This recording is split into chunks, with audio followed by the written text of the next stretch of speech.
Ito'y aking istorya, pagpunta kong Maynila. Kahirap ng buhay, paminsan-minsan kailangan rin kumita. Naglalakihang mga building, ang simoy ng hangin ay iiba. Kayod trabaho, hinihingal na parang kabayo.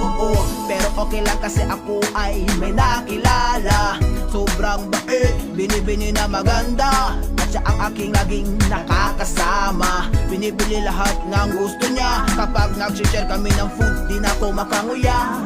Pero okay lang kasi mahal ko siya. Mahal ko siya. Napaka-romantiko. Ako Napaka-romantiko kasi ako Napaka-romantiko. Ako Napaka-romantiko kasi ako Pagkalipas ng ilang buwan, kami nakita na naman. Mga matay niya luwaan at hindi ko siya maintindihan. Sabi niya ay ayoko na, hindi na raw siya masaya. Meron na rin daw siyang iba, nasa kanya magpapaligaya. Ang sabi ko, bakit? Wala naman ako nagawa, hindi naman ako pangit. At ang sabi niya, ayun na nga, wala kang ginawa, kaya ngayon iwang kita. Napaka-romantiko. Ako Napaka-romantiko kasi ako Napaka-romantiko. Ako Napaka-romantiko kasi ako Ngayon ayoko na, itatatak ko sa bato. Hindi na ako magpapaloko pa. Nakalimutan kong lahat para sa'yo.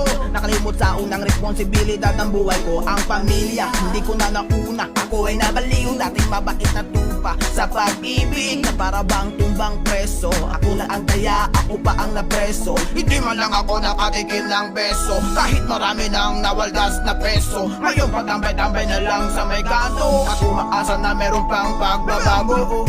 Napaka-romantiko. Ako Napaka-romantiko kasi ako Napaka-romantiko. Ako Napaka-romantiko kasi ako Napaka-romantiko. Ako Napaka-romantiko kasi ako Napaka-romantiko. Ako